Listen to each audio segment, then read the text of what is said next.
हर हर महादेव भक्तों, जय शिव शंकर।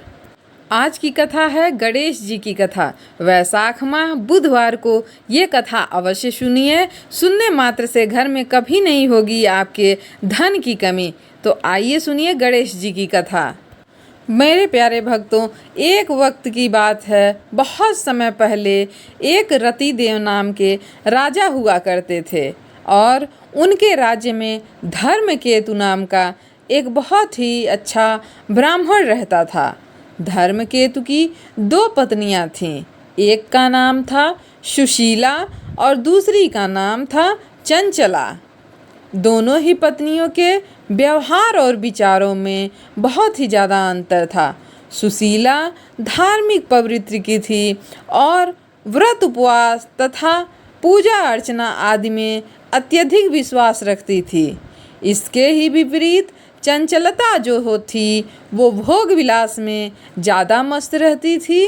वह शारीरिक सुंदरता और साज श्रृंगार पर ज़्यादा ही ध्यान देती थी। वह व्रत उपवास अथवा पूजा अर्चना से उसका कोई भी वास्ता सरोकार नहीं था। भगवान में विश्वास ही नहीं था उसका। कुछ समय बाद धर्मकेतु की दोनों ही पत्नियों को संतान की प्राप्ति हुई। सुशीला ने एक पुत्री को जन्म दिया और चंचलता को पुत्र रत्न की प्राप्ति हुई। इसके बाद चंचलता ने सुशीला से कहना आरंभ कर दिया कि हे सुशीला, तूने इतने व्रत उपवास किए और अपना शरीर तक सुखा लिया, फिर भी तो तुझे तो लड़की हुई है। मैंने कोई व्रत उपवास नहीं रखा और ना ही पूजा अर्चना की, फिर भी देख मुझे तो लड़का की प्राप्ति हुई है। कुछ समय तक सुशीला सुनती रही, परंतु जब उसके लिए यह सब सुनना असहनीय हो गया तो उसने गणेश जी की पूजा आरंभ कर दी।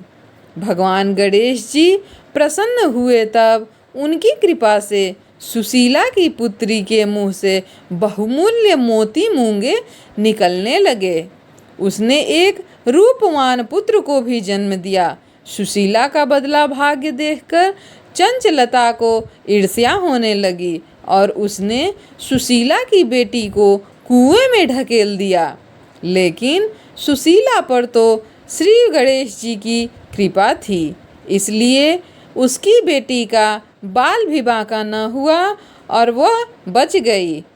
और इस तरह से वैशाख माह की ये कथा संपन्न होती है, जो कि बुधवार के दिन सुनने से सारे कष्ट दूर होते हैं। भगवान गणेश जैसे सुशीला पे अपनी कृपा बनाए थे, वैसे हम सभी पर अपनी कृपा बनाए रखें। भक्तों, भगवान गणेश आप सभी की मनोकामना पूर्ण करें। हर हर महादेव, जय शिव शंकर।